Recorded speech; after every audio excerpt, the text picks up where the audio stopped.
একই বছর সেও নাকি তার প্রজেক্টের রড চুরি করে, এইসব করে মামলা মানে সাজাইতেছে এই বাহিনী দিয়ে। বেনজিরের কারণে কেউ থানায় ঢুকতে পারে নাই, যে কে ফোন দিয়েছে আইজি, কেউ এলাকায় ঢুকতে দিবে না, কাউকে থানায় ঢুকতে দিবে না, কাউকে থানায় ঢুকতে দিবে না।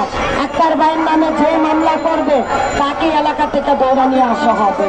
তাইলে আমরা চাই আক্তারের ফাঁসি আর মানে তারকে বিচারের আওতায় আনা হোক দ্রুত। আমরা সালমা ম্যাডামের কাছে বলতে চাই, সালমা ম্যাডাম আন্দোলনের সময় আপনি আমাদের পাশে ছিলেন, এখন কেন একটা স্বৈরাচারের পাশে দাঁড়িয়েছেন?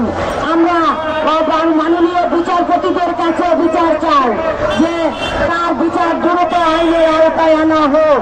সে কিভাবে মানুষকে অত্যাচার করেছে, এই জিয়াউল হাসান বলেন, বেনজির বলেন, এসএসএফের মজিদ বলেন, পিজাফার মনির বলেন, বিবির হারাম বলেন, এনএসআর সাইফুল বলেন, সব ছিল তার গঠন করা বাহিনী।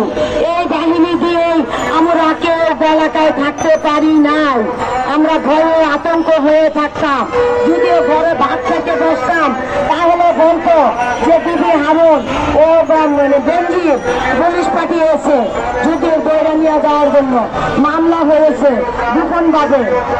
অত্যাচারের মধ্যে আমরা বসবাস করতাম, তাহলে কেন তাকে আইনের আওতায় তার বাহিনীকে আনা হয় না? আমরা চাই তাকে দ্রুত ফাঁসির আওতায় আনার জন্য। আমরা ভারত সভাপতির কাছে আকুল আবেদন করে বলতেছি যে মানে সভাপতি আপনি আর তার পাশে দাঁড়িয়েন না। আমরা যে সময় মামলা খেলতাম তাহলে কোন সভাপতি কিন্তু আমাদের পাশে দাঁড়ায় নাই, আওয়ামী লীগের কোন লোক দাঁড়ায় নাই, বলছে সরকার বিরোধী, আমরা দাঁড়াবো না।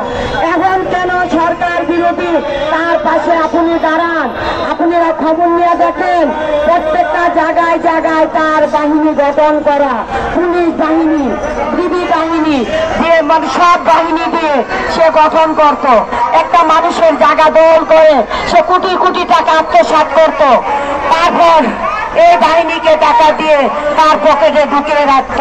তাহলে আমরা কার কাছে গিয়ে দাঁড়িয়েছিলাম? একমাত্র আজমত দেওয়ান আওয়ামী লীগ সরকার থাকতে নমিনেশন পাইছিল, কিন্তু আজমত দেওয়ান যদি পাশ করতো তাহলে আমরা এলাকায় বসবাস করতে পারতাম না।